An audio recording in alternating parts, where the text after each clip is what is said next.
O Comitê Judiciário da Câmara dos Representantes dos Estados Unidos divulgou ontem um relatório que aponta supostas decisões contra a liberdade de expressão do ministro Alexandre de Moraes, do STF, envolvendo a rede social X.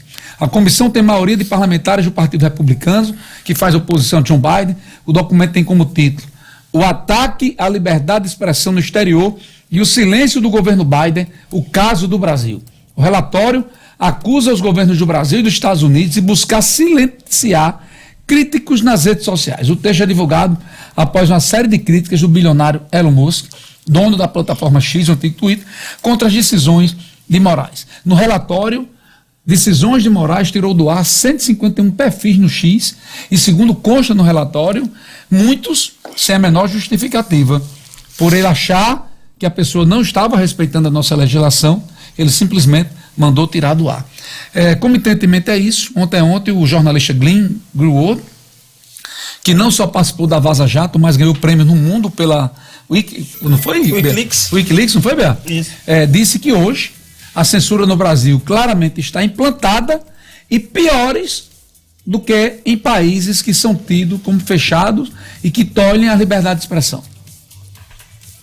Vamos lá, né? Olha lá, senhor Bruno. Começa? Com prazer. Vocês vão me deixar falar? Opa! Fique à vontade, Bea, vai lá. Pronto, tem 17 minutos. Eita. Bruno, vamos por parte sobre essa notícia dos Estados Unidos, porque ela tem os seus contornos, obviamente, de legalidade e democrático, porque acontece num ambiente assim. Mas, se você for observar quem são os motivadores desses questionamentos, é o grupo pró-Trump.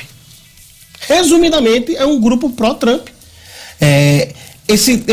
Essa conversa, inclusive, ataca as próprias instituições americanas, aliás, as instituições dos Estados Unidos, com os questionamentos semelhantes ao que são feitos aos tribunais brasileiros. Então, não vejo nada além de uma ação política promovida por um grupo de direita e de extrema-direita que busca enfraquecer, em certa medida, as instituições que podem barrá-las, que são, muitas vezes, as pessoas que estão na ponta do judiciário. A questão da liberdade de expressão, da regulamentação das redes sociais, tudo isso passa à margem da discussão, que deveria ser o oposto. Deveria se colocar no centro do debate, no cerne do debate, esses temas. Mas não é isso que está sendo feito. O que se quer é liberdade para fazer absolutamente o que for, sem qualquer tipo de represália. E infelizmente, ou felizmente, na nossa sociedade, que evoluiu bastante nos últimos anos, ainda não pode. Eu sugiro que o amigo que está nos vendo agora, esse vídeo viralizou, vale a pena demais assistir o professor doutor Fernando Schiller, que é comentarista na Band. Ele recebeu um prêmio sobre liberdade de expressão na última semana e proferiu uma fala de 15 minutos, uma verdadeira aula sobre o que é realmente liberdade de expressão. E na fala dele, ele dizia que achava que isso estava sepultado no Brasil, não havia que se discutir, sobretudo depois com o Brasil redemocratizado. Ele dá uma aula, eu anotei aqui ponto a ponto do que ele disse, mas no final da fala dele, os americanos eles não entendem o que está acontecendo no Brasil porque eles têm a emenda 1, a primeira emenda. Mas no final da fala dele, ele cita um filme que marcou época na nossa adolescência, chamado O Povo contra Larry Flynt. E naquele filme, o Larry Flynt era o dono da revista Hustler, que foi muito torpedeado, eles queriam acabar com a revista, enfim. E ele no final diz, olha, eu sou o pior dos americanos, eu sou um sujeito talvez um dos piores, mas se a Constituição me protege através da emenda 1, é porque ela protege você que está do outro lado.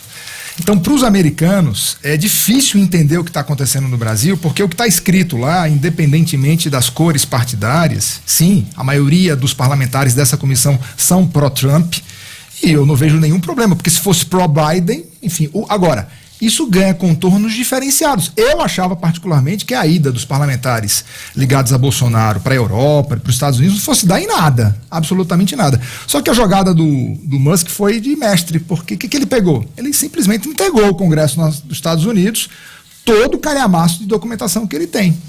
E aí é importante porque está lá escrito, o documento faz duras acusações contra o inquérito das fake news, dizendo que o Supremo concedeu a si mesmo poderes para agir como investigador, procurador e juiz ao mesmo tempo. No geral, as ordens do judiciário eram bem similares, tendo um padrão com a determinação da remoção, um prazo bem curto para ser cumprido e uma multa consideravelmente alta, R$100 mil por dia, muitas vezes em caso de descumprimento. Sobre isso, os parlamentares questionam a ausência de qualquer ponderação de outros agentes antes da determinação da remoção e multas em uma lógica de Ministério da Verdade. E aí todos nós aqui concordamos dos erros do ministro Alexandre de Moraes. Então, isso ganhou contornos internacionais, onde você vê órgãos como o Estado de São Paulo, Folha de São Paulo e outros jornais que opinam especificamente sobre a lei das fake news, serem muitas vezes censurados. Então, esse é um debate importante, que eu não achava que fosse chegar onde chegou, em que pese todos os contornos políticos que ele tem por trás. Guiba Melo, bora na hora certa. 96, oferecimento. Olha, se liga aqui no Abril de Ofertas da Natal Service. Tudo para o seu negócio. Temos freezer, fogão, cervejeiras, estufas, balanças e muito mais. Venha conferir. Ligue 3311-0011. Luiz Henrique, Bruno, para mim está muito claro, e acho que para boa parte do Brasil, e vai ficar cada dia mais, que nós estamos, sim, sob um regime de censura. Tá? E, graças a Deus, apareceu um sujeito grande que não tinha receio de enfrentar Alexandre de Moraes.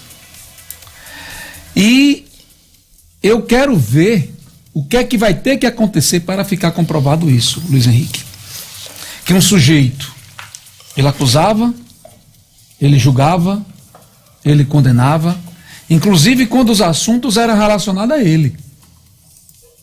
São muitos excessos. O caso do aeroporto de Roma é um deles, claramente. A família foi alvo de busca, foi marginalizado. O caso do blogueiro, digital influencer, jornalista português foi outro. Você tirar antecipadamente qualquer perfil do ar alegando que aquele cara está infringindo a legislação. Você não sabe nem o que ele vai escrever. Quando você diminui isso, porque lá nos Estados Unidos são pessoas ligadas ao Partido Republicano que tem como pré-candidato a presidente Donald Trump, você está querendo diminuir o problema que nós estamos aqui. Eu quero saber, Bruno Araújo, qualquer outro cidadão que defenda que vários extremistas alopraram, desrespeitaram a nossa legislação, tripudiaram de decisões judiciais e vários fizeram isso mesmo. Eu quero ver se ele não tem dúvida ou se ele afirma 100% que a gente não está tendo censura. Porque para mim está muito claro. Está muito claro que nós estamos tendo. Ao ponto de veículos de comunicação, profissionais que fazem parte estarem com receio de emitir opinião. Porque pode prejudicar o veículo que ele trabalha. Era isso que a gente estava vivendo. Está aí a Jovem Pan News, que cometeu um erro crasso no dia 8, quando permitiu que jornalistas ao vivo praticamente incentivasse aquela invasão aos prédios dos Três Poderes, em Brasília. Mas antes, já vinha sofrendo repreensões por opiniões. Graças a Deus aparecem professores como Fernando Schiller, que quem quiser parar para ver o vídeo dele, é muito bom, que ele faz um paralelo, Luiz, em relação ao que não pode no Brasil. E ele disse que hoje falar do judiciário ou de algumas autoridades não pode. Você pode tudo, você pode fazer, mas contra isso não pode. Então não tenho dúvida. E acho que Elon Musk nos últimos dias passou do ponto, exagerou, mas que ele fez para o brasileiro e para o Brasil um grande favor. Tem um paradoxo do filósofo Karl Popper, que ele é o paradoxo da tolerância. E mais, para mim está muito claro que as últimas comportamentos de Alexandre de Moraes, ele começa a se sentir finalmente nas cordas, Luiz.